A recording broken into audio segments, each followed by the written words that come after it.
wanna do. If all green is always on the sea, it was gonna always bring to life again. So get ready, ready, ready, ready. Get ready, 'cause here they come.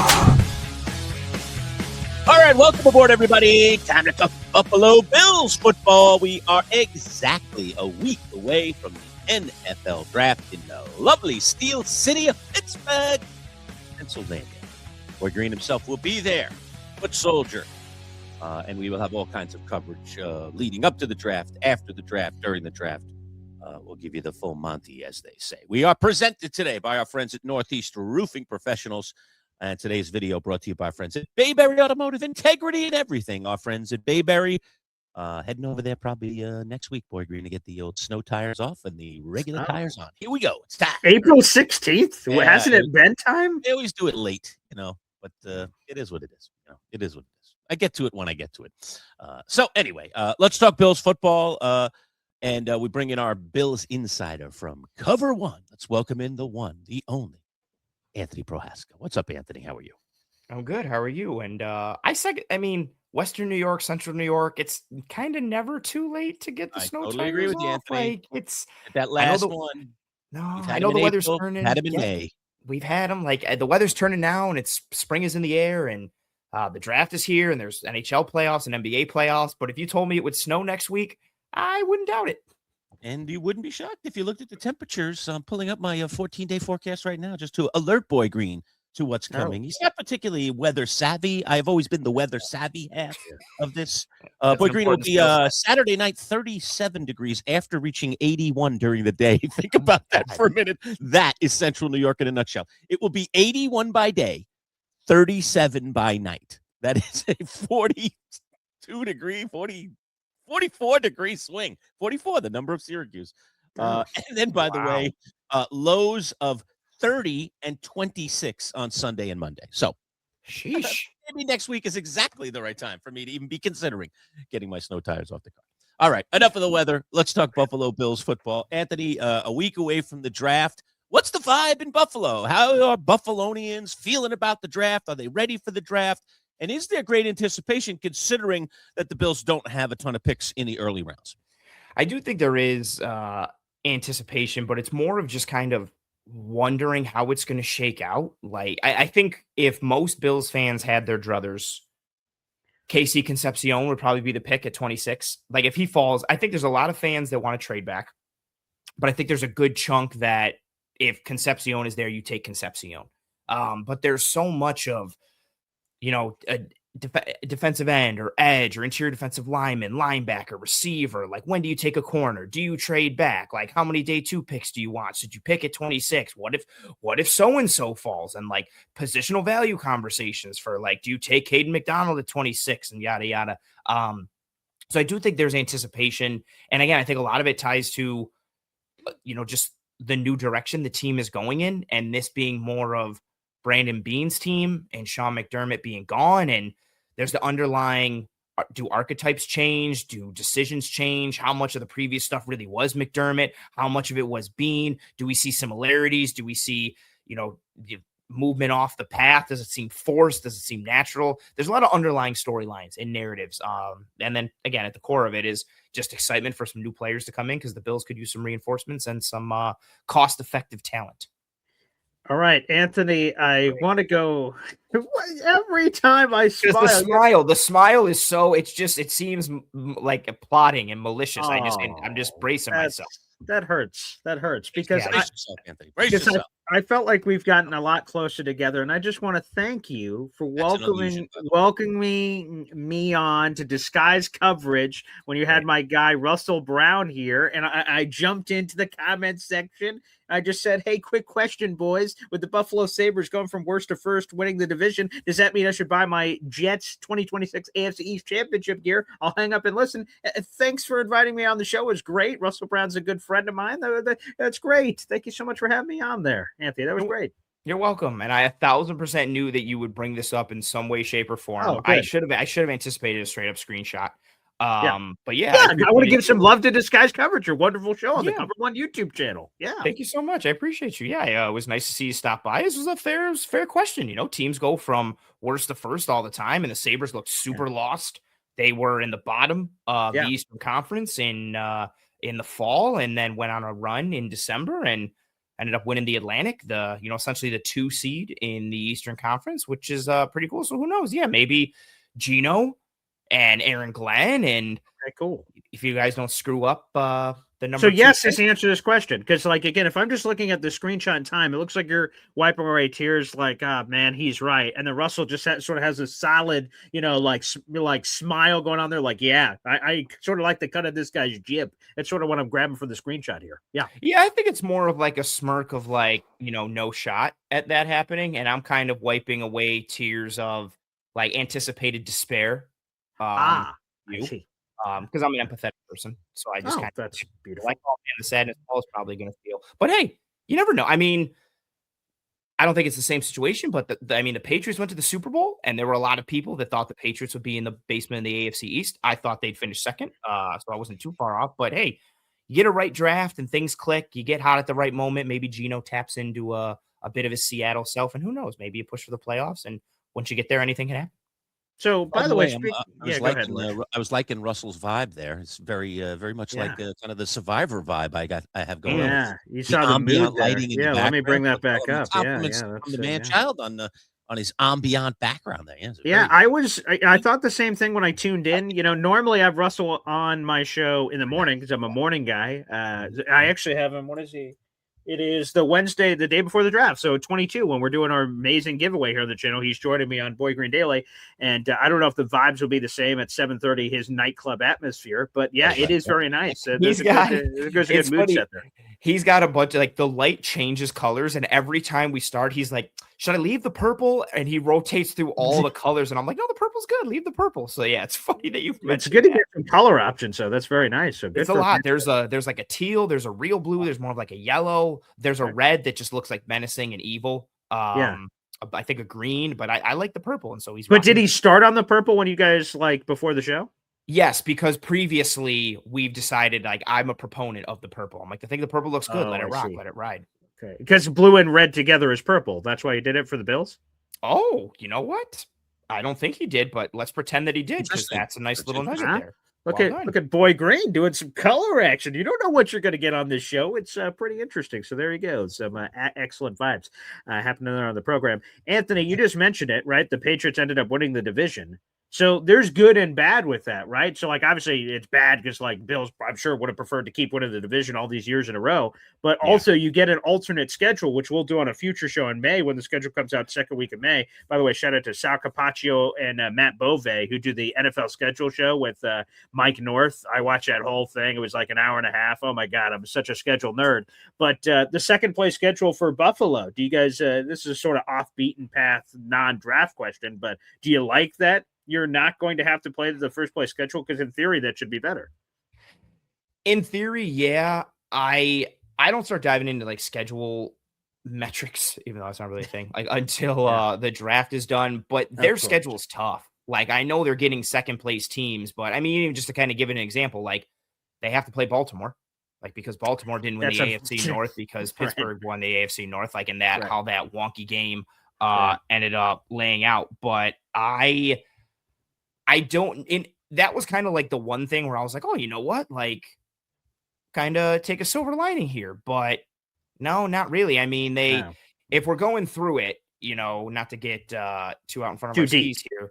Yeah. In 2026, from an away perspective, they're at the Rams, they're at the Texans, they're at the Vikings, they're at the Packers, and then Raiders, Broncos, Jets, Patriots, Dolphins. Home, continuing those division trends, Lions, Bears, Ravens, Chargers, Chiefs, Jets, Pats, Dolphins. So that's a really hard schedule. Like, it's not great. But again, we'll see what happens. Do any teams have injuries in camp? Who do they draft? How do things? I'm very torn in like, because this is all based off of 2025. Half these teams could be better. Half these teams could be worse. It could be either or. The Bills could be terrible. So yeah, that was a silver lining I tried to pick at during the season. I was like, oh, well, the Patriots have that first place schedule. And then you look at it and you're like, oh, never mind. This isn't what I had hoped. Now, Anthony, you mentioned KC Concepcion as perhaps a target for the Bills there late in the first round. I have another offer to you here, or another thought here. Dexter So Lawrence. I'm liking the vibe that I'm hearing about Denzel Yeah. Austin. True. Uh, Oh, you know, okay. one I of thought the you was going to work that compar- in, Anthony. Yeah, No. we yeah. What? One of the Yeah, Go ahead, just Anthony mentioned it. So you said, I have another offer for you. And me and Anthony thought the same thing. You were going to offer Dexter Lawrence in a trade with all those trade rumors. I was like, yeah, let's take it. I'll give you Dexter Lawrence for that first round pick. We'll talk about that in a minute. But Denzel Boston, back to that before we get to my trade offer. So a lot of people comparing him to Puka Nakua. Now, if Denzel Boston were anything near the next Puka Nakua, would you not jump in the first round? So what are your thoughts on that? Do you have any thoughts about Denzel Boston, and do you see the comparisons that some of the talking heads out there are making? I guess I could see some of the comparisons. I don't think it's necessarily a like for like. I have a second round grade on Boston. I know some people have like a first, second on him, maybe even a first, which I don't think is crazy. I understand why. For me, I just think he's caught in between a multitude of like roles and skill set, like given his size and frame and how he's built. Like he is a bigger dude, like 6'2", 212 pounds, or even 6'3". So like he's got like prototypical like X receiver size, length, frame, all that kind of stuff. But then he struggles with some of like the bigger bodied X receiver stuff that I think he should be better at. Like when he gets, truly pressed or jammed at the line, or guys try to ride him and attach to him in his stem. Like he doesn't have the physicality to kind of bully them a little bit and deal with that physical play. But then he moves better than a guy at his size should. Now he's not going to run away or run past a lot of guys, but he moves better. Like he can run some deep overs. He can stride it out and he moves well. I do think, as a high cut guy, he doesn't have a ton of hip sync. And I think he's got some choppy feet just because of overall how he's built, but great hands, great ball tracking, strong hands. I think he's a guy that just is pro ready in a lot of ways with a high floor. I don't know if he's going to have the ceiling that Puka Nakua has, which is one of the best receivers in the entire NFL. But I think Boston is a safer pick for a lot of folks because he's plug and play, knowing what he is as a known quantity. Even if you don't let him hit that upside, he fits the role in a lot of ways. And I could see the Bills liking him. I would like the Bills to go in a different direction given their makeup of their receiver room, but I can understand the Bills liking him, even taking him, and a lot of teams kind of being a fan of his. Yeah, and I just a quickie here. Concepcion, Paul and I have talked a fair amount about him. I have proposed him potentially as a second rounder for the Giants. And one of the things that's come up are the drops. And I mean, I think after picking a Keon Coleman not too long ago, I don't know if I want a guy that has questionable hands or that we got to develop his hands. I'd rather have a guy that I know can catch the ball after he runs his route. Any thoughts on that since you mentioned Concepcion? Yeah, the drops are what the drops are. You can't like sugarcoat it. But saying that and then speaking out the other side of my mouth, I do think he has good hands. I think the drops are concentration drop based. You watch him make he's got a bunch of catches in traffic, contested catches. He's getting hit in the air, going to ground. He's making off frame catches. I think the drops that he has are again, not to excuse them, because again, a drop is a drop. But I think they are concentration drops at times. So it's not like he has poor hands or, small hands and can't catch and this and that. I think he is a guy that suffers from the concentration drop aspect where he's just focusing on something else or trying to run before he, can walk, so to speak. And then also tied into that, his quarterback, Marcel Reed, not the best ball placement.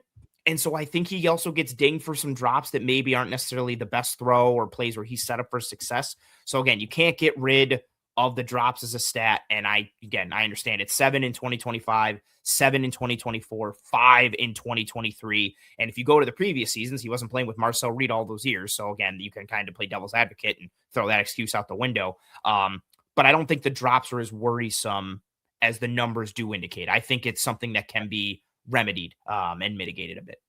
All right, let's go there. Dexter Lawrence, it's a nightmare week for all us Giant fans. There's no question about it. I to be honest with you, I don't want him to go anywhere. I want the Giants to figure this out, find a compromise, pay the guy, leave him in the middle of that defensive line, and let's go pick some other players because we don't have enough good players on our roster, especially proven guys. He's still in his prime at 28 years old, so I don't want to see him traded. But the inevitable may be the inevitable. And certainly there are teams out there like the Bills that make some sense. So how much sense does Dexter make to you as a Bills guy? And what is it that you'd be willing to give up? Knowing this, I'm not taking anything less than a first either this year or next year. It has to be part of the deal. Give me your thoughts. Yeah, I will give you pick 26 right now, and you can give me Dexter Lawrence, and we'll call it even. Like, I would gladly do that. Will you give me next year's second too? No, don't be greedy. Will you give me next year's third too? How about next year's fourth? I'm on the fence. I probably go yes on the third. I'm on the fence on the fourth. Okay, continue. If we give you next year's third, I would like a fifth back for that. Okay, I'll do that. All right, I'll do that. All right, we've got a trade. All right, let's talk. Let's call up. Congratulations. What would you do for the Bills? I just think he adds a game record on the interior. We touched on it a little bit last week, towards the end when I kind of even referenced to Paul. Like, if you're playing the Bills, aside from Josh Allen, who are the players on the team where you're like, oh, we're playing the Bills, we got to worry about so and so and so and so and so. You don't really have that. But if you get Dexter Lawrence, he immediately becomes like, oh, we got to play the Bills. Oh, it's Allen and then Dexter Lawrence on the other side. You plug him in at nose. You also can let him work in your 4-down fronts. I think he adds pass rush ability, run stopping ability. When he's on, he's one of the best players at his position in all of football, and that position is a premium position. I think he's one of the better defensive players in the entire league when he's on. Now, again, like we touched on a little bit last week, was it similar to the Quinnen Williams type of deal where he's in a bad situation and he's like, this sucks, I don't want to be here anymore, and it's kind of impacting his play a little bit? Not that that's an excuse or something that should happen. You'd still like to see guys kind of rise above that or persevere. But yeah, my top option for pick 26 is trading back. But second to that, just because of a realism and realistic aspect, it would be the Dexter Lawrence move. I would trade pick 26 for a known quantity and for a high tier player at a premium position with a known quantity. I would do that in an instant. One more offer for you. Next year's first, this year's third. No, I prefer the first one. I know you prefer it, but I'm asking if you take it. It's fair. Yeah, probably. Okay. All right. It's a deal. I'll take next year's first, this year's third. Okay. Maybe this year's four. We only got like two. We don't have a pick and a third. I got to get a third back this year. I need a third. And then I got to have a third. I'd probably do that. I would probably. All right. Now let's. I'm trying to get a third back. I want a third back. There you go. I don't know how in the middle of this, we did it. Yeah, the Son, the Father, the Holy Ghost knighted there. But word is stronger than oak. Yeah, my handshake's stronger than oak. Yeah. Okay. Yeah. Don't worry what happened after that quote. Don't worry, Kush. Don't worry, Kush. Yeah. That's neither here nor there. I wanted to give you again, unfortunately, because of where you guys currently pick draft pick wise. I don't know how much sexiness there's been in mock drafts. Mel Kiper dropped his final mock draft, and interestingly, for Buffalo, he had Keldrick Falk, the defensive end out of Auburn. Oh, okay. And it's interesting. So I just want to get your thoughts on it because I've seen him be a top 15 pick. I've seen him be a first round pick. I've seen him fall out of the first round. So I've seen a lot of different mock draft combinations. I'm curious, need, fit, and the player specifically. How do you feel about Keldrick Falk? You know, it's funny. I put him on my graphic for my show Tuesday because of the possibility of him, kind of like falling a little bit. I never really considered him because I thought he would go early because of the traits and his age and all that kind of stuff. I think he'd be a good fit for what the Bills want in terms of multiplicity up front. I think given what he is now, take him in the odd front looks and you plug him in at that 4-eye right on the inside shoulder of a tackle. He's going to play the run. He uses his length really effectively to kind of stack and shed and play the run. Like, I think that's a floor for him that is very applicable and works in the NFL. And then you can also take him and kick him outside in a little 2-point stance action as your quote unquote edge or outside linebacker in odd front looks, or you can put him out on the edge in a 4-down look. I think he is just more traits based. He needs some polish. He needs development. But if he's there, I would find that extremely intriguing for the Bills because I think he solves kind of a 2 for need, which is someone to play that 4-eye spot. They also need an edge. He's got the athleticism, the length, the size, the explosion to kind of do a bunch of it. Just got to coach him up a little bit, which again is kind of think the conversation with him, which is why he could go early. which is why he could go late. Traits over production, production over traits. Do you have confidence in getting him to where he could be, floor versus ceiling, all of that? But yeah, he's a really intriguing one. Talking with Anthony Prohaska, Cover One, our Bills Insider Manchild show with Boy Green Digital at MC Show Digital. We are presented by Northeast Roofing Professionals, and today's video brought to you by our friends at Bayberry Automotive. 30 seconds for Bayberry, then we're back with a couple more with Anthony. Stick around. Trust is everything when it comes to auto repairs. At Bayberry Automotive, they take trust seriously. Bayberry has a team of experienced and certified mechanics that are dedicated to providing exceptional customer service. And Bayberry stands behind its work with an exceptional 5-star rating from its many satisfied customers. Family run, integrity in everything. Bayberry Automotive, BayberryAutomotive.com. Located on Route 57 across from Bayberry Plaza, the premier choice for auto repair in Liverpool. All right, we are back talking Buffalo Bills, Inside the Bills with Anthony Prohaska, Cover One, our Bills Insider, as we get ready for the draft, just a week away. Anthony, I keep seeing lovely, lovely pictures of that stadium. Any news from on your front about what this stadium's going to be? Everything's on schedule. Heck, I'm hearing it's ahead of schedule, for crying out loud. Yeah, there's kind of we're even to the point now where like the details of like the Buffalo statues outside the stadium are kind of being confirmed and set up, and people know what they're going to look like. And now people, of course, are like, they're not big enough, or like, oh, they look too futuristic. Yeah, right. They don't look enough like a real Buffalo. And the people are giving different examples. But yeah, it's moving along seemingly. I'm very superstitious, but seemingly pretty smooth. And now we're kind of at the stage, where it's more like the cosmetic work being done and the outside stuff and the ambiance and the feel type of deal, rather than like the guts and the kind of meat and potatoes of it, which seems to be falling into place right now. All right, Anthony. Always fun to talk to you, my friend. Just a week away from the draft. Next time we talk to you, we'll be talking to you probably on draft day. I know. So fantastic. All right, sir. Thanks. As always, we'll talk to you in a week. I appreciate you for having me. Thank you very much.